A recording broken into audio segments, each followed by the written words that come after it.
Bonjour à tous et bienvenue sur ce nouvel épisode de ce podcast. Salut, c'est Sébastien. Donc nous sommes aujourd'hui le vendredi 10 mai, j'espère que vous avez passé une excellente semaine. On se retrouve pour un nouvel épisode, comme chaque semaine maintenant depuis, je crois quasiment 2 ans, que je délivre des alors 1 an et demi pour être très exact, que je délivre des épisodes sur ce podcast, hein, qui est diffusé sur toutes les plateformes de streaming. Donc c'est un épisode où je me fais entre guillemets «plaisir», où je prends vraiment du plaisir à partager avec vous, mes conseils justement sur, alors mes conseils, c'est un bien grand mot, mais on va dire mon ressenti, et j'essaie de décomplexer justement le rapport par rapport à l'argent. Comment vous pu J'essaie de contribuer finalement à votre éducation financière, mais aussi sur le mindset d'entrepreneur, sur la positivité qu'il faut avoir aujourd'hui quand on entreprend. Moi, vous le savez pour ceux qui m'écoutent, et puis, vous allez le découvrir pour ceux qui viennent de me rejoindre pour la première fois, je suis entrepreneur depuis que j'ai 23 ans. J'ai 48 ans, donc ça fait 25 ans que j'entreprends. Je n'ai fait que ça, je sais faire que ça quelque part, et c'est ce qui m'a toujours plu, et c'est ce que je veux toujours faire durant toute ma vie, et je crois que je m'arrêterai jamais. Je dis tout le temps, à 50 ans, j'arrête de travailler, mais en fait, j'ai vraiment le sentiment de travailler, mais sans travailler. C'est-à-dire que, je fais ce que j'aime, j'ai pas du tout l'impression, en fait, de travailler comme si j'étais un salarié avec des horaires de telle heure à telle heure. Là, vous voyez, pour vous donner clairement les choses, je tourne cet épisode, donc ce matin, j'ai travaillé un petit peu. Ouais, j'ai fait un petit peu des points sur mes investissements, notamment en bourse. J'ai répondu à quelques emails, j'avais des choses un petit peu urgentes, puis j'ai aussi un bilan financier à fournir, donc j'ai commencé à avancer un petit peu là-dessus. Ouais, j'ai bossé 1 heure, quoi, on va dire 1 heure et demie, et là, cet après-midi, je me suis donné 2 heures de travail, donc notamment ce podcast, et puis je vais avancer sur 2-3 choses, je vais faire un call téléphonique aussi. Voilà, ça me convient parfaitement, parce que alors il y aura des jours où je vais travailler beaucoup plus, bien évidemment, et des jours où je vais vraiment être à fond, du matin jusqu'au soir. Puis il y aura des jours où, beaucoup moins, des jours où je travaille pas, c'est assez rare, parce qu'en fait, puis tout dépend qu'est-ce qu'on entend par travailler, parce que moi j'allume quasiment tout le temps mon ordinateur pour tout un tas de raisons. C'est des raisons aussi, d'accéder à mes comptes bancaires, tu vois? Enfin voilà, ça va être des choses comme ça, donc moi je considère que c'est partie de mon boulot, c'est partie de mon quotidien, et certains vont allumer, Netflix systématiquement. Moi, ça va être allumer mon ordinateur et plutôt me mettre sur Seeking Alpha pour voir les différentes actions, comment ont performé mes différentes actions, ou sur Interactive Brokers. Enfin voilà, c'est un petit peu ça l'idée, ou de faire un point sur mes différents revenus Airbnb. Où est-ce que j'en suis? Est-ce que ça a été un bon mois? Faire les KPI, voir un petit peu où en sont mes différents business, ce qu'on a gagné, ce qu'on a perdu. Enfin, c'est ça en fait mon quotidien. Donc cet épisode, moi, il est là pour vraiment pour vous aider. Je le fais vraiment en toute bienveillance. Je gagne rien là-dessus, qu'on soit très clair, hein. C'est, vraiment du temps que je vous donne, et j'essaie de monter le niveau. J'essaie d'aller sur des sujets, qui, je pense, vous captent, hein, et captent votre attention. Et j'aime bien démarrer par, tout d'abord, un petit peu le point sur ma semaine. Donc moi, je suis toujours en Thaïlande en ce moment où je vous fais cet épisode. Il y a Pierre, hein, qui m'a rejoint avec son amie, Camille. On bosse pas mal ensemble sur, justement, eux, leur chaîne YouTube, parce qu'ils ont développé une chaîne YouTube, donc on bosse pas mal dessus sur le contenu, et cetera. Puis on parle aussi beaucoup de stratégie, sur, le futur, comment eux ils voient les choses, comment moi je vois les choses, qu'est-ce qu'on va mettre en place, qu'est-ce qu'on va arbitrer, qu'est-ce qu'on arrête, qu'est-ce qu'on continue. Enfin, c'est ça en fait le rôle d'un entrepreneur, hein, c'est faire des arbitrages assez régulièrement. Voilà un petit peu ce que nous on a fait, du moins, durant cette semaine. Ça, c'est sur la partie plus, on va dire, stratégique, sur les entreprises, et cetera. Et puis après, concrètement, moi, c'est le mois où, il va y avoir le bilan financier de mon organisme de formation. Il va y avoir, la déclaration de mes meublés de tourisme. Tout ce qui est, vu que je suis au LMNP, il va falloir que je déclare. Puis ensuite, après, on va enchaîner sur la déclaration des impôts. On est en train de finaliser les dernières clôtures de certains exercices de mes entreprises. On est en retard sur certaines entreprises. On est en train de finaliser les dernières choses. Enfin, voilà un petit peu où on en est, concrètement. Et puis, toutes les semaines, il y a toujours des arbitrages à faire, notamment par rapport à ma conciergerie, par rapport à mes sous-locations. Donc on a pris des décisions sur certains sujets. Je vous en reparlerai d'ailleurs de ça, parce qu'il y a quelque chose d'important qu'on va faire. Et puis voilà, les semaines sont bien remplies, comme à chaque fois. C'est toujours intéressant et puis là, je suis en train de me poser la question peut-être de faire une acquisition, en Thaïlande, d'acheter un appartement pour, le mettre en location Airbnb, voire faire une opération d'achat-revente si derrière il y a une opportunité donc je pense que ça va se faire. Je suis assez chaud, mais le truc, c'est qu'il faut payer cash et bah, forcément, c'est tu vois, tu te dis: «Bah, est-ce que l'argent serait pas mieux placé ailleurs?» C'est toujours ces questions-là que je me pose, puis j'essaie de voir plus loin, j'essaie de me dire, puis j'essaie aussi de prévoir le risque parce que, bah, quand tu te prives une partie de ton cash, est-ce que voilà, tu as suffisamment en cas de coup dur, s'il y a un gros problème? Puisque moi, j'ai traversé une période de ma vie où j'ai connu des gros problèmes et je vais pouvoir quand même être un peu liquide au cas où, quoi, tu vois? Donc c'est beaucoup de questions que je me pose, mais j'ai quand même envie de tenter l'aventure parce que je suis entrepreneur et on se pose même la question de redémarrer un business de sous-location en Thaïlande donc on en rediscuté encore ce matin. C'est pas du tout impossible. Je pense que ça se fera pas ce mois-ci puisque je rentre fin mai, donc pour participer notamment au salon de la location courte durée et aussi parce que j'organise un séminaire physique avec les membres de ma formation au mois de juin, à Marseille. Ça va me permettre aussi d'être avec mon fils, mon petit dernier, donc ça va être cool et puis je reviens en Thaïlande donc fin mai et ensuite tout le mois d'août, je le passe avec mes enfants donc là, je vais décrocher un peu, même clairement et après du coup, je vais repartir sur le mois de septembre. Je pense que c'est plus au mois de septembre que ça va bouger et qu'il va se passer des choses. En tout cas, c'est comme ça que je le vois. Donc voilà un peu ma semaine. Hem, voilà un petit peu comment ça va se passer. Donc là, aujourd'hui, je voudrais aborder on va attaquer dans le vif, par rapport à l'épisode de ce podcast. C'est, qu'est-ce qu'il faut retirer d'un nom et comment vous pouvez enfin, c'est pas comment, c'est vous devez comprendre qu'un nom est nécessaire pour entreprendre. Un nom est nécessaire pour avancer. Un nom est nécessaire pour réussir. C'est fou, mais c'est pourtant bien la vérité. Parce que ce qu'il faut que vous compreniez, c'est derrière un nom, le premier la première réaction que vous avez, j'en suis convaincu, face à un non, c'est une déception ou de la colère. En vous disant: «Il m'a dit non, on m'a dit non». Alors je parle pas des sentiments amoureux et cetera parce que là, alors moi je pense que ça peut aussi se transgresser là-dessus parce qu'un non, quelqu'un, je sais pas, qui refuse, de se marier avec vous ou par exemple, vous convoitez, une fille, bon moi je suis un mec, hein, vous convoitez une fille ou la fille convoite un mec et le mec il veut pas ou la fille veut pas, bah, forcément, vous avez une forme de déception, une forme de, mais quelque part, c'est peut-être ce nom-là va vous amener justement sur autre chose, va vous faire découvrir peut-être une autre personne qui est peut-être correspond plus justement à vos attentes, mais peut-être aussi que, le nom est une forme de remise en question et peut-être qu'à un moment donné, c'est un non qui était finalement peut-être un oui déguisé, un non, mais oui si, voilà, tu changes certaines choses ou si tu es différent. Enfin, dans l'amour, je sais pas trop, parce que je suis pas un expert là-dedans, mais ça peut il y a quand même des passerelles, je trouve, il y a quand même des choses qui se ressemblent.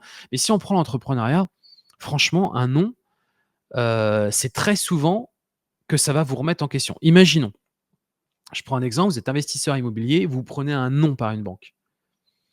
Bah, en fait, tout bon investisseur immobilier qui est convaincu de son projet, alors, en fait, ce qu'il faut comprendre, c'est que le non veut pour moi a 2 significations. C'est soit que votre projet est complètement alors si on prend l'investissement locatif, soit votre projet est complètement, fou et en fait, vous étiez même pas rendu compte, que c'était un projet qui était complètement foireux et donc quelque part, ça va vous forcer justement à peut-être rechercher un autre projet qui, pour le coup, sera beaucoup plus juteux et qui, du coup, va passer au niveau de la banque parce qu'eux, ils vont se rendre compte que c'est un bon projet. Ou à l'inverse, eux, ils ont pas du tout senti l'opportunité et ce non va vous forcer justement à, bah, peut-être refaire votre projet ou peut-être le présenter d'une autre manière à une autre banque justement, pour arriver dans la meilleure des configurations. Et généralement, ce que je vais vous faire comprendre et on va après switcher sur la partie entrepreneuriale, d'ailleurs on peut même le switcher dès maintenant. Généralement, imaginons que vous avez une idée d'un projet et la personne, je sais pas, vous dit: «Non, j'y crois pas». Bah, il y a 2 solutions. C'est soit vous effectivement, vous remettez pas en question et enfin du moins vous vous partez du principe que le nom que la personne qu'elle vient de vous donner, c'est un nom, bah, qui vous forcément ça va créer chez vous un sentiment de tristesse, un sentiment de frustration, un sentiment de colère aussi peut-être et d'ailleurs je pense dans la colère, il y a quelque chose de positif là-dedans. Mais moi je sais que personnellement, Si quelqu'un me dit: «Non, j'y crois pas», bah, en fait, ça va pas m'arrêter pour autant et au contraire, ça va même me forcer, je trouve, à chercher d'autres idées et à peut-être repeaufiner justement mon projet et à le retravailler. Et vous voyez, je vais vous citer par exemple quelque chose qui est assez intéressant. C'est, en fait, le non, si vous voulez, pour moi, il amène à la résilience et au renouveau, dans un parcours justement d'un entrepreneur, par exemple, dans un parcours d'un entrepreneur. Si je prends, l'exemple justement alors je vais vous le partager, j'ai ouvert mon écran, volontairement. Hop, je vais aller tout en bas, c'est le plus simple. Voilà. Si on reprend par exemple, Lee, Zlotoff. Lee Zlotoff, c'est quelqu'un qui a créé, alors je ne sais pas si vous avez entendu parler de ça, que vous connaissiez. Moi, je l'ai connu parce que ça a traversé forcément, moi j'ai 48 ans, donc je l'ai connu. Si vous êtes jeune aujourd'hui, que vous avez 20 ans, à mon avis, vous ne connaissez pas, c'est MacGyver. Donc MacGyver, c'était pas une vraie série, c'était pas une série en fait, pas du tout. C'est des épisodes, à chaque fois complètement différents. Et ce qu'il faut comprendre, c'est que l'initiateur de ce projet-là, donc Lee Zlotoff, c'est quelqu'un qu'on avait missionné pour mettre en place donc une série. Et en fait, lui, il s'est rendu compte que la série, ça risquait pas de marcher, et donc il s'est dit: «Comment je peux trouver?» Donc à chaque fois, il faisait appel à sa production rejetait ses différents projets et il s'est dit: «Comment je peux, finalement arriver à créer quelque chose qui va capter, et susciter l'intérêt, sans refaire quelque chose qui par exemple, sans refaire un James Bond, sans refaire un Indiana Jones, où à chaque fois les principaux acteurs, de ces différents films, bah, finalement, c'est des gens soit qui, par exemple, ont des super pouvoirs, ou alors, c'est parce que derrière, ils ont un savoir-faire ou par exemple, ils ont des bons outils. On leur met à disposition de la technologie. Par exemple, je pense à James Bond. Indiana Jones, c'est vraiment quelqu'un qui est aventurier, donc à chaque fois, il y a un héros central, qui a quelque part pas un super pouvoir, mais qui est vraiment celui, à qui on donne un maximum de possibilités et donc du coup, bah, ça devient le héros. À l'inverse, quand vous prenez MacGyver, en fait, l'idée originale de ce film, de ces feuilletons, c'est qu'en fait, c'est quelqu'un de lambda. C'est-à-dire, c'est quelqu'un de comme vous et moi, mais qui est suffisamment malin et qui, grâce à un petit couteau suisse, alors je dis ça, mais c'est vrai, c'est pas vrai, mais à chaque fois, en fait, trouver le moyen de se sortir, de solutions, où vraiment il était dans une difficulté incroyable. Par exemple, alors je ne me rappelle plus très bien, hein, mais des différents feuilletons, mais quand par exemple il se retrouvait dans une pièce enfermé ou je ne sais quoi, bah, le gars en fait, il avait toujours son petit couteau ou un petit truc qu'il trouvait, il assemblait une petite chose avec une autre petite chose et ça faisait qu'il arrivait à ouvrir la porte en gros, quoi. En fait, c'est ça le truc et donc c'est une série qui a très bien fonctionné, enfin, c'est même pas une série, c'est des feuilletons qui ont très bien fonctionné et donc ce qu'il faut retenir de ça, c'est que, bah, justement Liz Lotoff, c'est quelqu'un qui s'est pris plein de vent en fait, plein de refus systématiquement, du non, non, non, non, non, non et en fait, au bout d'un moment, il s'est posé et il a complètement réfléchi. Il est revenu sur les bases, il a complètement repensé à ce qu'il pouvait faire et là, ça a capté, ça a matché, ça a plu parce qu'on repartait sur un concept complètement innovant et ça a marché et ce que je veux vous faire comprendre, c'est que c'est très souvent qu'un projet qui est innovant, un projet qui justement va fonctionner de manière très, très forte, en fait, va se prendre beaucoup de non. Parce que le non, en fait, c'est souvent un non lié à la conformité, lié à, on va dire, ce qui se passe devant vous au quotidien. C'est lié aussi à ce qu'on connaît. Le truc, c'est que quand on entreprend et si on veut avoir de la réussite, on n'a pas d'autre choix que de sortir du contexte de ce qu'on connaît parce qu'en fait, on est dans le futur, on imagine, ce que va être demain et ou alors on crée quelque part le besoin. Je pense par exemple à Facebook quand ils se sont lancés, où en fait, c'était complètement dingue ce truc, quoi. Personne et je suis certain que les créateurs de Facebook, c'était des gens qui se sont pris des noms. Quand ils ont voulu lever des capitaux, ils se sont pris énormément de noms parce que, bah, en fait, si vous remettiez dans le contexte, où c'était quand ça a été créé, bah, en fait, tout le monde s'est dit: «Mais c'est quoi ce truc? Ça correspond à rien, il y a personne qui va adhérer au concept». Vous comprenez en fait l'idée? Et donc généralement, le non, bah, derrière, peut signifier justement peut-être l'opportunité justement de quelque chose de très, très, très, très grand. Parce qu'en fait, vous allez, être sur quelque chose de novateur. Vous êtes sur quelque chose qui, on se projette vraiment dans le futur. tous ceux qui disent non, généralement, ce sont des personnes qui se projettent vraiment sur un court terme et qui voient que ce qu'ils ont devant eux. Donc en fait, ils vont dire: «Bah non, ça marchera pas». Bah oui, parce qu'en fait, ils se sont limités à ce qu'ils connaissent. Ils n'ont pas été voir plus loin. Vous voyez ce que je veux dire? Et le non, donc déjà, il y a cette partie créativité, je trouve, pour moi, ce qu'amène le non, dans un cursus entrepreneur, le non amène cette créativité, amène aussi, donc comme je vous le disais tout à l'heure, la colère, parfois, parce que moi, généralement, je vous le dis, hein, quand on m'a dit non, alors pas sur un plan amoureux, mais quand on m'a dit non sur un plan entrepreneurial, généralement, ça réveille chez moi la colère et l'envie justement de prouver que la personne a tort. Donc ça réveille chez moi une forme d'adrénaline, une forme on va dire, de dépassement de soi. Donc en fait, moi, je trouve qu'au contraire, c'est alors, attention, il faut être aussi capable de l'accepter, le non, il faut être capable de comment dirais-je? De l'intégrer, et de le prendre comme une information de remise en question de soi et non pas, une information de négativité. Parce que, c'est ce que je dis tout le temps, pour moi, il y a les riches, il y a les pauvres. Les pauvres, ce sont des gens, alors pas au sens pécunier du terme, mais les pauvres, ce sont des gens qui ont du mal à se remettre en question, qui d'ailleurs ont toujours des bonnes excuses, ils trouveront toujours à redire, ils vont tout le temps se plaindre. C'est jamais de leur faute et donc ils se remettent jamais en question. Pour moi, ça, c'est vraiment les pauvres. Ensuite, vous avez les riches.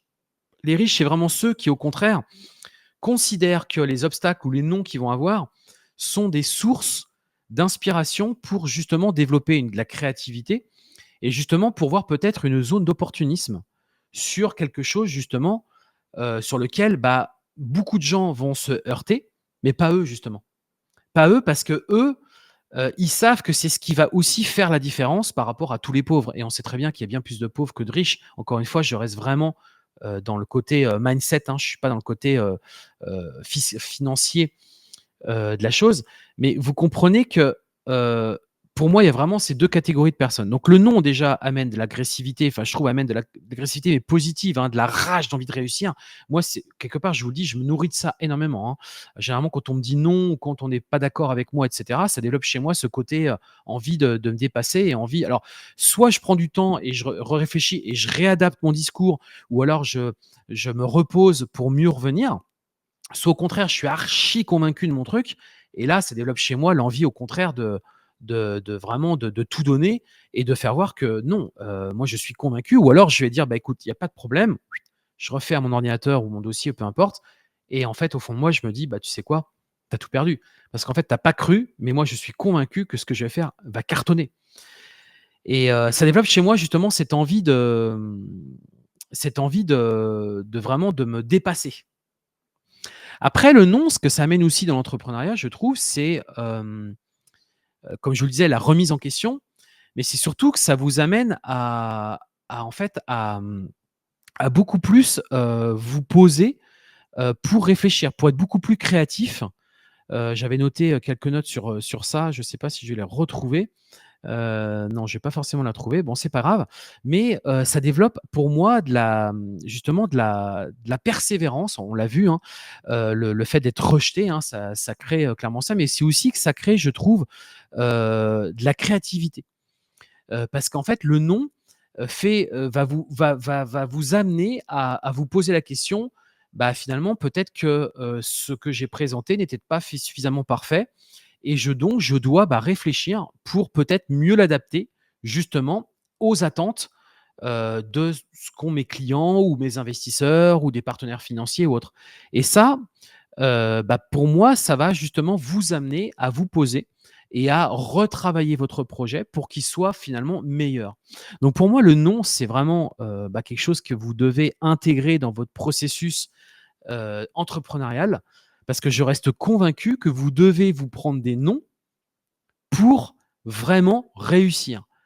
Pour le côté persévérance, pour le côté créativité, pour le côté je me repose et je réfléchis à mon projet pour qu'il soit une nouvelle version et qu'elle soit nettement meilleure.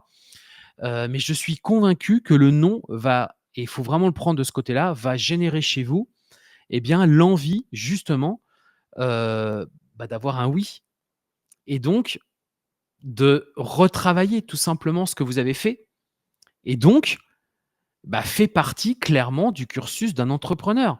Puisqu'un entrepreneur, c'est quelqu'un qui se remet en question. C'est quelqu'un d'ailleurs, là, on l'a vu du côté où quelqu'un vous dit non, mais sachez aussi, en tant qu'entrepreneur, savoir dire non. Vous devez savoir dire non. Et moi, il m'arrive très fréquemment de tourner ma veste en l'espace de 24 heures. J'ai des personnes pour qui me disent: «Ouais, tu as changé d'avis», en fait, il y a des gens qui acceptent pas ou des gens qui disent: «Ouais, tu changes tout ton avis». C'est pas ça, c'est que j'ai pris le temps de réfléchir. Sur le coup, j'étais emballé et il y a eu des événements ou autres qui ont fait que non, j'ai changé. Moi, je me rappelle, de Xavier Niel qui allait vendre son entreprise. La veille, c'était OK. Le lendemain, il se présente devant le truc, il a pas signé ou je crois qu'il était même pas venu. Il a pas revendu et en fait, il a bien fait, vous savez pourquoi? Parce qu'en fait, plusieurs mois ou plusieurs années après, il revendait, je crois, 10 fois plus cher son entreprise. Eh ouais.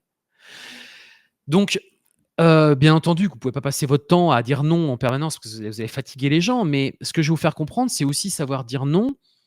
Bah, déjà, c'est une forme de courage, hein, c'est une forme de carrure aussi, hein, de montrer que vous avez de la carrure, vous êtes un entrepreneur qui ce que je vais comprendre, c'est que la personne qui est en face de vous, va encore plus vous respecter parce qu'elle sait que s'il y a déjà eu un non, peut-être qu'elle en aura un deuxième et ça crée justement ce climat de puissance chez vous. Vous avez dit non, quoi. Vous avez dit non et la personne du coup: «Ah putain, il dit non, mais pourquoi il dit non? Moi je suis con» et du coup l'autre, vous vous rendez compte que l'autre, ça va le forcer à alors soit il a une attitude complètement négative, il fait partie des pauvres et le gars il va: «Ouais, il est jamais content, ce que j'ai proposé c'était la meilleure offre, mais en fait il a pas su l'accepter». OK, tant pis pour lui, il a tout perdu. Ou au contraire, il va justement et on revient à ce que je vous disais à l'instant, au contraire, ça va réveiller chez lui de la persévérance, de la créativité pour reformuler une nouvelle offre. Donc vous voyez, dans les 2 sens, en fait, le non, je trouve, amène justement à de la créativité et quand on est entrepreneur, bah, il faut être créatif, hein. Il faut être force de proposition, il faut être force aussi de dire: «Bah, non, ça je suis pas d'accord», parce que justement, ça va amener les autres à se dépasser, à vous proposer peut-être un meilleur projet. Pareil aussi quand, par exemple, si on fait un parallèle sur nos activités de sous-location ou de conciergerie, pas hésiter à refuser, par exemple, un client en conciergerie. Vous sentez que ça va partir, pas dans le bon sens, dites non maintenant plutôt que de dire non plus tard. Parce que dire non plus tard, ça va être moins bien compris. Alors que si vous le dites non dès le départ, la personne va mieux comprendre. Plus vous attendez, moins la personne va comprendre le non. Vous rentrez un nouvel appartement, vous êtes complètement excité parce que c'est votre premier appartement sous location. Bah, si vous estimez que vous, il correspond pas à vos standards, dites non.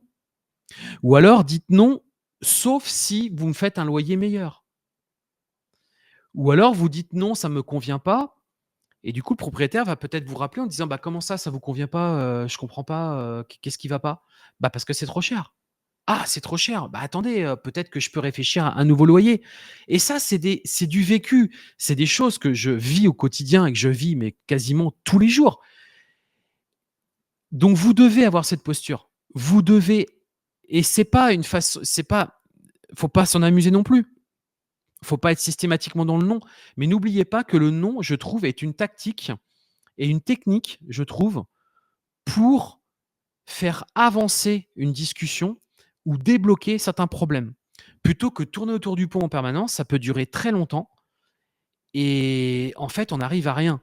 Parce que l'autre personne n'a pas été réceptive sur ce que vous vouliez. Alors que le non, il est clair, il est net. C'est non.